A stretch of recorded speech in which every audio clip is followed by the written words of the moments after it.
Hello student, कैसे हो आप? कैसी आपकी पढ़ाई चल रही है? जो छात्र इस वर्ष 2026 में बोर्ड में बैठ रहे हैं उनके लिए वीडियो बहुत ही शानदार होने जा रही है। देखिए, मैंने दो वीडियो बनाई है, एक पहले बनाई है और एक ये। अगर आप इन दोनों वीडियो को पूरी देख लोगे तो आपके बोर्ड और प्री बोर्ड दोनों में जो है बहुत ही अच्छे नंबर आने वाले हैं। आप जो है आपका पेपर केवल 2.5 घंटे में ही सॉल्व हो जाएगा। आप पेपर का धुआं धुआं कर देंगे। चलते हैं वीडियो की ओर। देखिए, कक्षा 12 संस्कृत गद्यांश। यह मैंने गद्यांश बहुत ही कई मॉडल पेपर और पिछले सालों के पेपरों से जो है लिए हैं। ये 3 गद्यांश की जो है मैं आपको हिंदी बताऊंगा, यही आप कर लेना और करने की जरूरत नहीं है आपको। देखिए, ये गद्यांश जो है खंडक है और जो है 7 नंबर का आता है।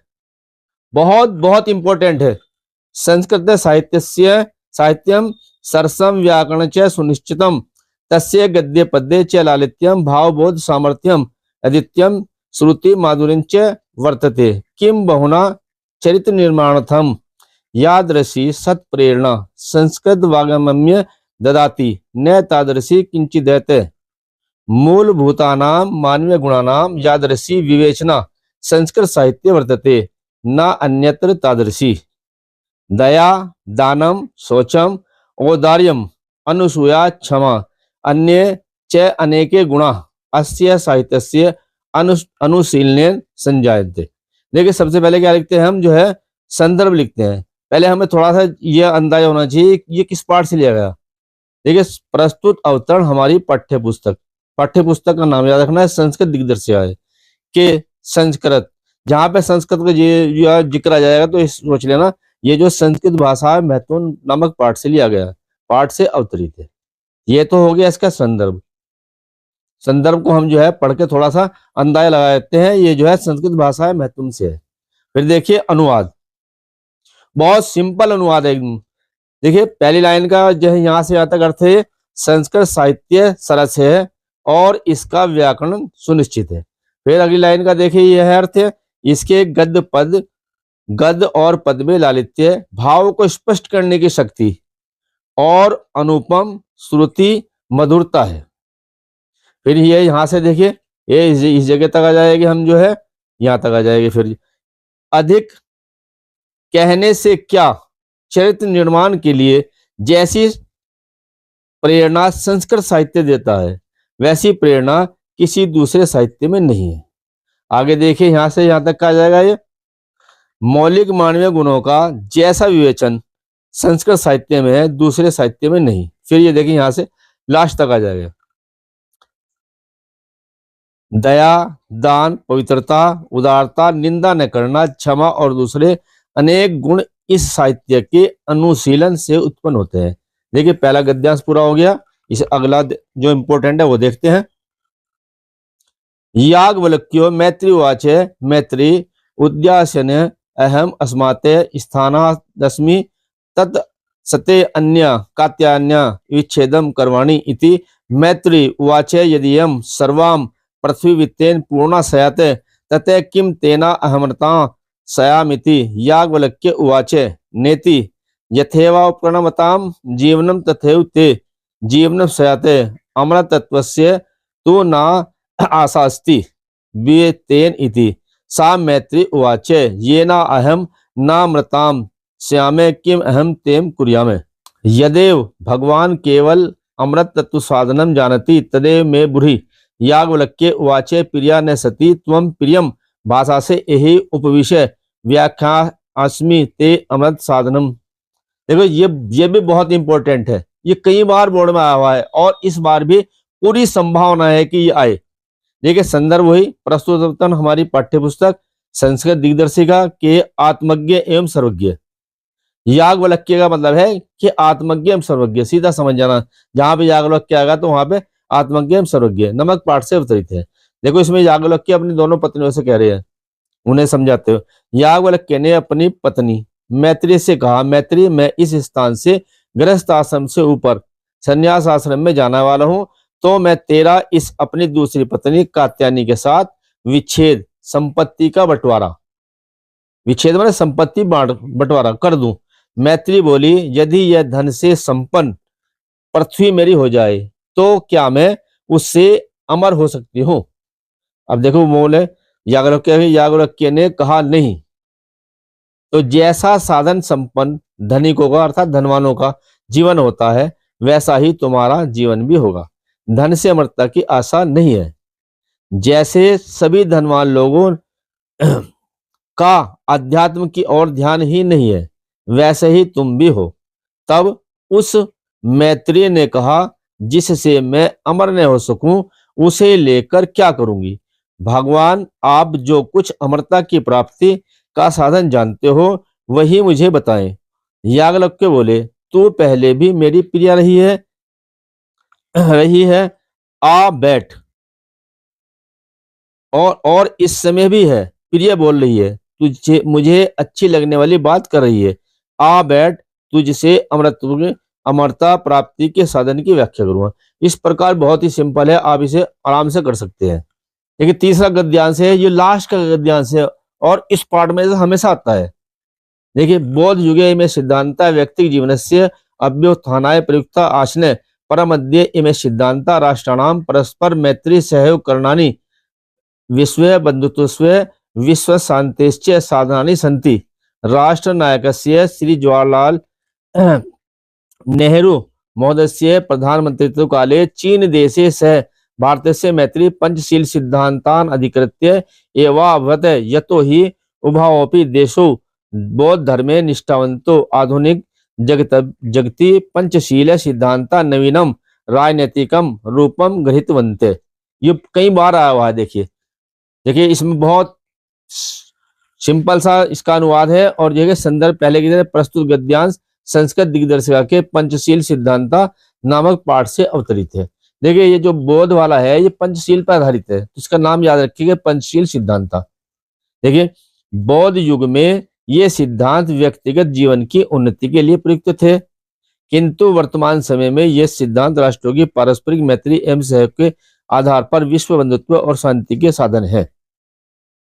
यहां तक कि आगे फिर आगे देखिए, यहां तक कि साधन है। राष्ट्र नायक श्री जवाहरलाल नेहरू के प्रधानमंत्रित्व काल में चीन देश के साथ भारत की मैत्री पंचशील सिद्धांतों के आधार पर हुई थी, क्योंकि देखो आगे है इससे ये यहां तक ये देखिए, राष्ट्र नायक श्री जवाहरलाल नेहरू के प्रधानमंत्रित्व काल में चीन देश के साथ भारत की मैत्री पंचशील सिद्धांतों के आधार पर हुई थी, क्योंकि दोनों ही देश बौद्ध धर्म में आस्था रखते थे। आधुनिक विश्व में पंचशील सिद्धांतों ने नया राजनीतिक स्वरूप ग्रहण कर लिया। बहुत ही आसान, बहुत ही सिंपल है और बहुत बहुत इंपॉर्टेंट है। देखो छात्रों, ये वो आठ कहता है, ये आठ है, ये पद्यांश है, वो गद्यांश था। तो गद्यांश पद्यांश मैंने 3 लिए, बहुत बहुत जो इंपॉर्टेंट है वही लिए है और इनमें से ही आपको जो है बोर्ड में भी देखना, प्री बोर्ड में भी आएगा लाजमी। न में रोचते भद्रम व उल्लुकस्याभिषेचनम अक्रुद्धस्य मुखम पश्य कथम क्रुद्धो भविष्यते। तो ये जो है उसके ऊपर है कि जो है कौवा कह रहा है, उल्लू के बारे में कह रहा है। जब उसका राज्याभिषेक हो रहा है तब उसे जाके जो है विरोध कर रहा है, विरोध करते हुए कह रहा है। देखिए संदर्भ प्रस्तुत पद्यांश हमारी पाठ्य पुस्तक संस्कृत दिग्दर्शिका के जातक कथा के उल्लूक जातकम से उद्धृत है। देखो तुम्हारा उल्लू का राज्याभिषेक कौन कह रहा है, ये कौवा कह रहा है। मुझे अच्छा नहीं लगता, इस क्रोधहीन का मुख देखो। क्रोधहीन का मतलब बिना क्रोध वाले उल्लू का मुख देखो और क्रोध की अवस्था में कैसा होगा। जब बिना क्रोध के ऐसा दिख रहा है, क्रोध जैसा दिख रहा है, और जब क्रोध आएगा तो कैसा दिख। तो इस प्रकार से कौवा जो है विरोध कर रहा है, बहुत इंपॉर्टेंट है। अगला देखिए, जयंती ते महाभागा जन सेवा प्रायणा जरा मृत्यु भयम नास्ति येषाम कीर्ति तनो कविचित है। देखो प्रस्तुत श्लोक संस्कृत दिग्दर्शिका के महामना मालवीय नामक पाठ से अवतरित है। देखो इसका ये सीधा सा अनुवाद है, जयंती जन सेवा में लगे महापुरुष की जय हो, जिनके यश रूपी शरीर को बुढ़ापे और मृत्यु का भय नहीं है। बहुत इंपॉर्टेंट है। और ये देखिए ये बहुत ही बार आया हुआ है। भाषासु मुख्य मधुरा दिव्य गिरवाण भारती तस्याहि मधुरम काव्यम तस्मादपि सुभाषितम।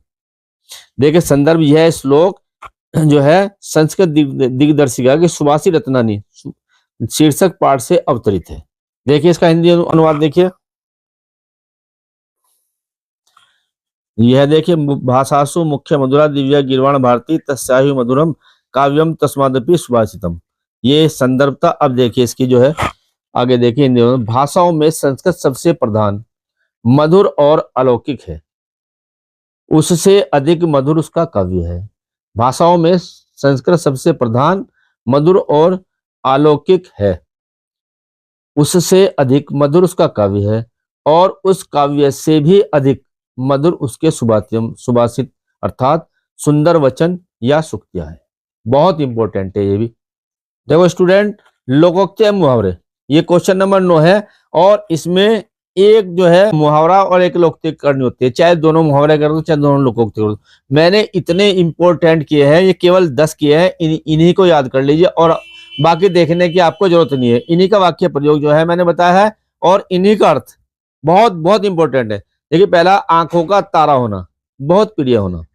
वाक्य प्रयोग है, मीरा ने अपने बेटे से कहा, बेटा तुम मेरी आंखों का तारा हो, तुम्हें अपने से दूर कैसे जाने दूं। फिर अगला देखिए, अपने पैरों पर खड़े होना, स्वावलंबी होना। वाक्य प्रयोग, आजकल लड़के की शादी तभी करनी चाहिए जब वह अपने पैरों पर खड़ा हो जाए। अगला देखते हैं, अपना उल्लू सीधा करना, ये बहुत बार आया है, स्वार्थ सिद्ध करना। वाक्य प्रयोग, आजकल सच्चा मित्र मिलता ही कहाँ है, सब अपना उल्लू सीधा करने की सोचते हैं। देखिए, ईद का चांद होना, बहुत दिन बाद दिखाई देना। वाक्य प्रयोग, कहो मित्र अब तक कहाँ रहे, तुम तो ईद के चांद हो गए हो। फिर है अगला है, गागर में सागर भरना, थोड़े में बहुत अधिक। वाक्य प्रयोग, बिहारी ने अपने दोह में गागर में सागर भर दिया, बहुत सिंपल है। अगला देखते हैं, अध जल गगरी छलक जाए, ओछा व्यक्ति प्रदर्शन अधिक करता है। तो वाक्य प्रयोग है, उसने थोड़ा सा धन क्या कमा लिया, अब तो वह कार से नीचे पैर ही नहीं रखता। अगला देखेंगे, आम के आम गुठलियों के दाम, दोहरा लाभ होना, अखबार पढ़कर रद्दी बेच दिया करो, इसे कहते हैं आम के आम गुठलियों के दाम।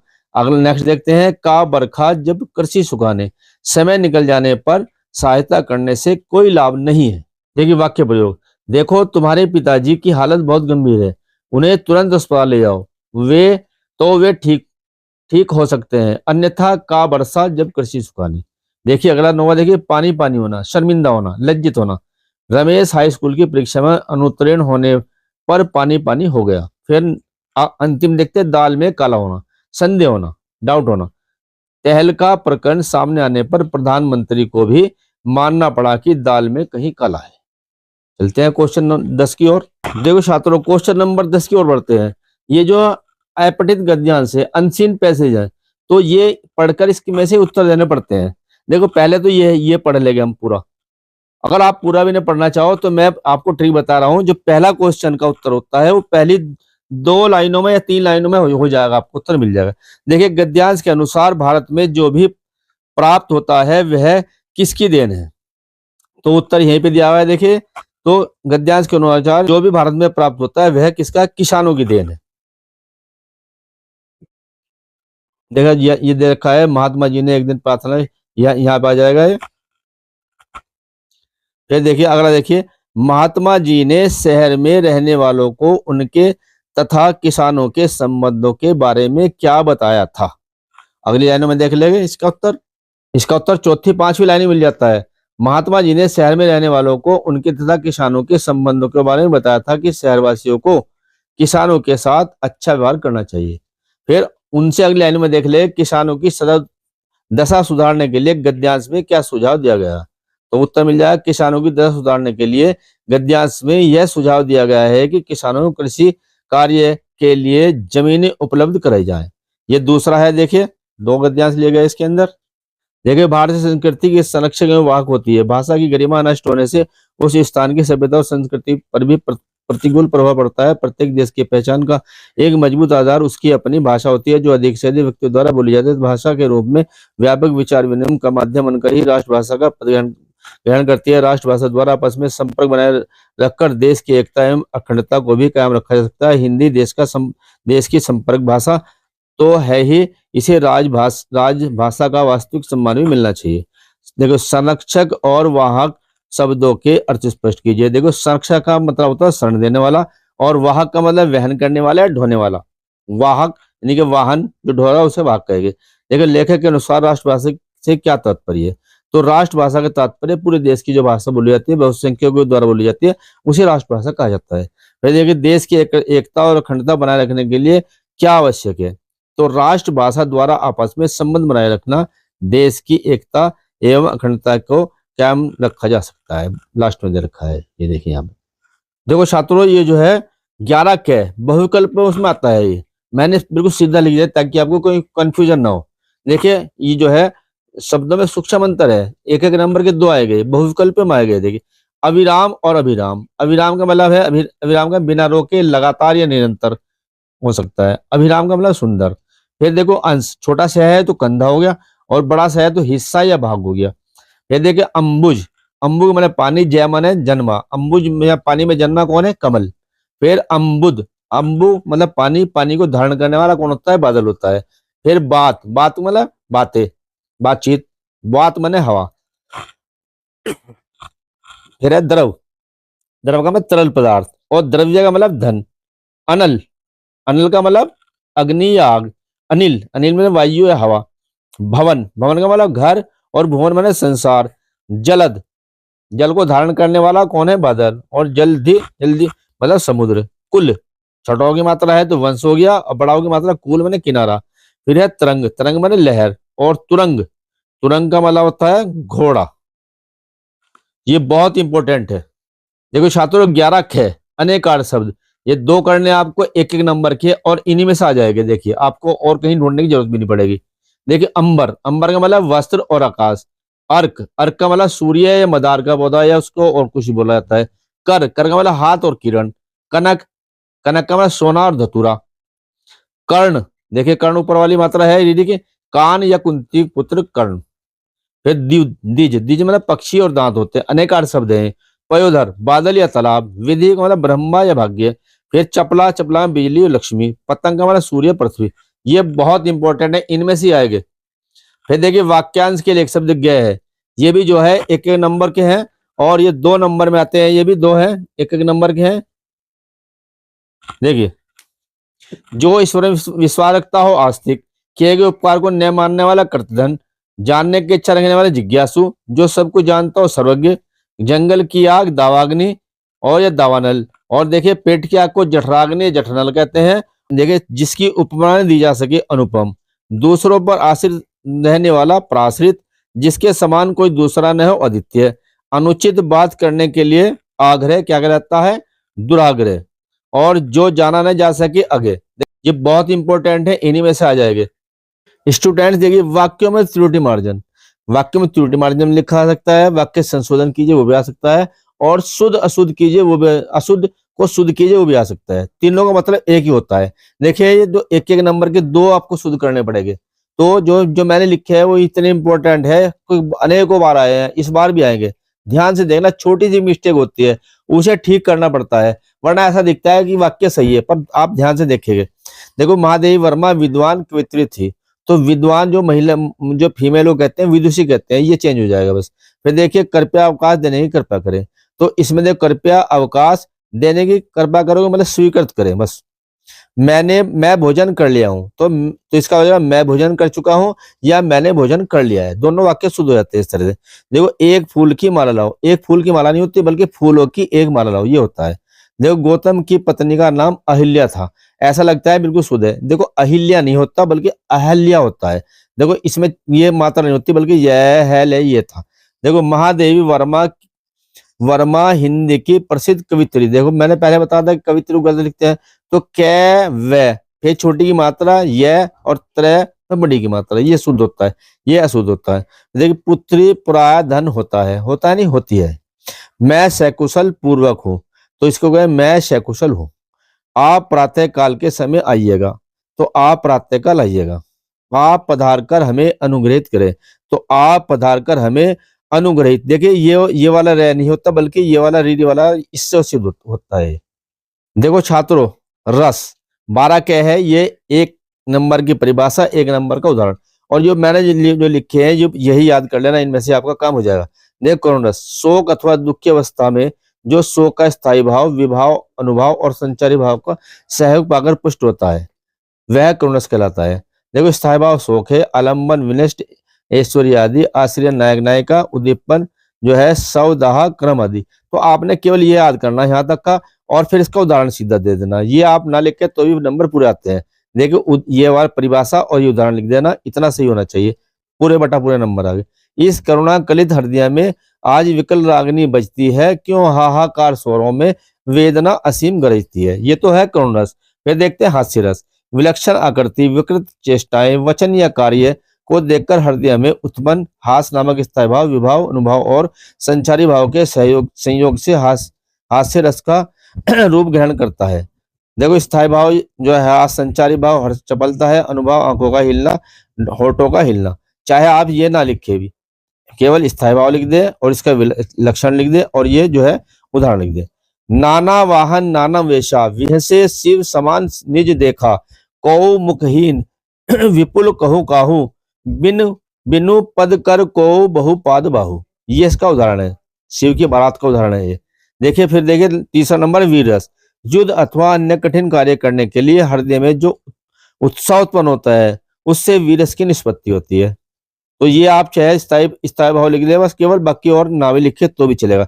देखिए फहरी ध्वजा फड़की भुजा, बलिदान की ज्वाला उठी, निज मातृभूमि के मान में चढ़ मुंड की माला उठी। बहुत इंपॉर्टेंट है, बहुत आसान है, इसको अच्छी प्रकार से कर लेंगे। अलंकार 12 है। देखिए एक एक नंबर का है, जो एक नंबर का उदाहरण और एक नंबर का जो है इसकी जो है परिभाषा है। मैंने बहुत सिंपल परिभाषा लिखी है, आप बिल्कुल इसको धुआं धुआं कर देंगे मिनटों में ही।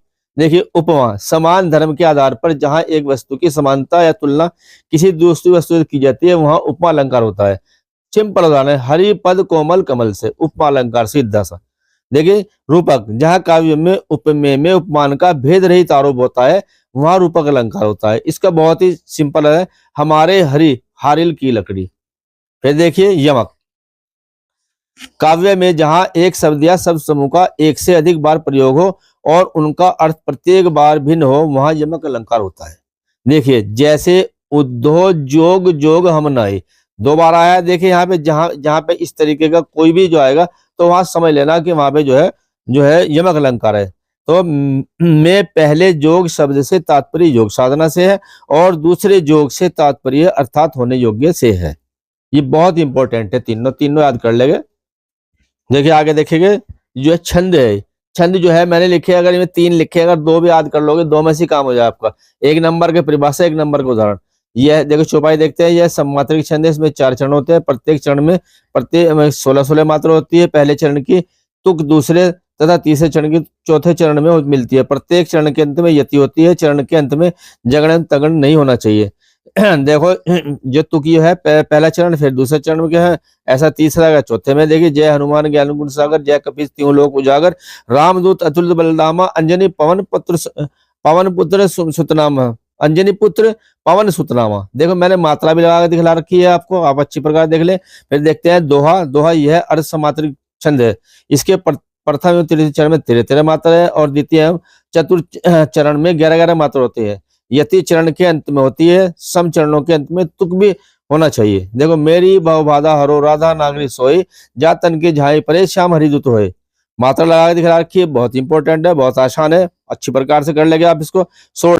सोलठा अर्ध सम्मात्रिक छंद है। इसमें 4 चरण होते हैं। इसके पहले और तीसरे चरण में 11 मात्रा है तथा दूसरे और चौथे चरण में 13 मात्रा होती है। यह दोहे का उल्टा था, दोहा इसका उल्टा है और दोहे का उल्टा ये है, ध्यान रखना है। देखिए राम स्वरूप तुम्हार बहन अगोचर, बुद्धि पर अविगत अकत अपार, नेति निगम कर। ये भी इंपॉर्टेंट है। इनमें से कोई से जो दो आपको आसान लगे वो कर लेना, उन्हीं में से आपका काम हो जाएगा। देखो स्टूडेंट, ये जो है प्रश्न 13 पे जो है प्रार्थना पत्र आता है और प्रार्थना पत्र लिखने का बहुत ही सिंपल तरीका है। जो भी उन्होंने जो है दे रखा हो शिकायत करने के लिए, उसी से उठाते हैं हम। ये उसी अधिकारी का नाम भी लिखता होता है, किसके नाम लिखनी है तो सेवा में लिखते हैं। फिर ये जो है स्वास्थ्य अधिकारी नगर निगम सहारनपुर, और ये उसमें जो है प्रश्न में से उठा पड़ता है जो भी समस्या है। मोहल्ले की नाली विषय जो है, मोहल्ले की नाली और सड़कों आदि की सफाई के संबंध में ये हमारा विषय ही लिखना जरूरी होता है। फिर देखिए महोदय, सविनय निवेदन यह है कि मैं इस पत्र के माध्यम से आपका ध्यान अपने क्षेत्र की सफाई व्यवस्था की ओर आकर्षित करना चाहता हूँ, ये दिलाना चाहता हूँ। ठीक है, हमारा क्षेत्र एक घनी आबादी वाला क्षेत्र है। यहाँ की नालियों की गहराई का स्तर सारे क्षेत्र में एक सा नहीं है, जिसके कारण नालियां अक्सर भरी रहती है। इतने बड़े क्षेत्र के लिए एक सफाई कर्मी, मात्र एक सफाई कर्मी जो है, सफाई कर्मचारी है, और वही प्रतिदिन नहीं आता। जहां जगह जगह कूड़े के ढेर लगे रहते हैं, जिनके ऊपर मच्छर मक्खियां का झुंड मंडराता रहता है। अतः इससे बीमारी फैलने का खतरा या शंका बनी रहती है। अतः श्रीमान जी से निवेदन है कि हमारे मोहल्ले में उचित सफाई की व्यवस्था करने की कृपा करें। दिनांक डाल देंगे और नीचे ऐब ऐसे लिख देंगे। इस प्रकार से थोड़ा सा जो है पूरा हो जाएगा। थोड़ा सा आगे है, वो दिखाता हूँ आपको। देखिए, सैधन्य वाले लिख के भवदीय ऐब ऐसे पता कुछ भी लिख दीजिए, और कुछ भी आगे कोई भी जिला लिख दीजिए, फोन नंबर लिखना नहीं है आगे, बस एक दो लिख के बस आगे छोड़ देना। तो इस प्रकार से आपका जो है पत्र कंप्लीट हो जाएगा, और पत्र में बहुत अच्छे नंबर है कि जैसे मैंने बताया वैसे अगर आप लिखते हैं। देखो छात्रों, ये मैंने एक पत्र दिखलाया आपको, और मेरे चैनल पर 3 या 4 पत्र और पड़े हैं, वो भी बहुत आसान है, उनको भी आप वहां से देख सकते हैं। इस तरह आपके पत्र पूरे हो जाएंगे, एकदम कंप्लीट हो जाएंगे। देखो छात्रों, ये प्रश्न नंबर 14 और आखिरी प्रश्न है। देखो पहले लिखते हैं प्रश्नोत्तर संख्या जो है 14, क्या है, निबंध, और इसके नीचे 2 जो है लाइनें मार देते हैं इस प्रकार। फिर थोड़ा छोड़ करके जो भी टाइटल है हमारा, भ्रष्टाचार समस्या और समाधान, ये 2 + 7 9 नंबर का आता है। देखिए, फिर जो है हम इस प्रकार से एक बॉक्स बनाते हैं, और उसमें रूपरेखा प्रस्तावना वगैरह जो भी है यहाँ लिख देते हैं, और फिर यहाँ शुरू करते हैं प्रस्तावना। देखिए, जिस प्रकार मानव जीवन में समय समय पर संकट आते हैं उसी तरह हर देश के जीवन में भी संकट आया करते हैं। वर्तमान काल में भारत अनेक संकटों से गुजर रहा है। यहाँ पर सांप्रदायवाद, आतंकवाद, अलगाववाद, महंगाई, बढ़ती जनसंख्या आदि अनेक विपत्तियां अपना विकराल रूप दिखा रही हैं। आज भ्रष्टाचार भी भारत की एक ज्वलंत समस्या है। देखो, सारा जो वर्ड है अलग अलग, एक के ऊपर एक नहीं चढ़ा, बल्कि साफ दिखाई दे रहे हैं। इस तरह आपने लिखना है, सुंदर सुंदर। देखिए, भ्रष्टाचार का अर्थ, भ्रष्टाचार शब्द 2 शब्दों से मिलकर बना है। देखिए, भ्रष्ट और आचार, भ्रष्ट जमा आचार, भ्रष्ट का अर्थ है वर्जित या गिरा हुआ, और आचार का अर्थ है व्यवहार। इस प्रकार सामान्य रूप से भ्रष्टाचार का अर्थ है अनुचित और गलत ढंग से कमाई करना और गलत तरीकों से देश में कानूनों की अवहेलना करके कार्य करना। वैसे आज भ्रष्टाचार के अनेक नाम है, जैसे कमीशन, घूस, रिश्वत। यह तो चलता है, यह डालिए। यह हम जो अलग काले पेन से लिखेंगे या दूसरे पेन से लिखेंगे, अंडरलाइन करेंगे, कुछ भी करेंगे, विशेष चीजें दिखाने के लिए। देखिए, फिर अगला हेडिंग है भ्रष्टाचार की बढ़ती प्रवृत्ति। चोरबाजारी, घूसखोरी, लूट खसोट आदि विविध रूपों का चोला पहने हुए यह भ्रष्टाचार रूपी राक्षस संपूर्ण समाज को तीव्र गति से निगलता जा रहा है।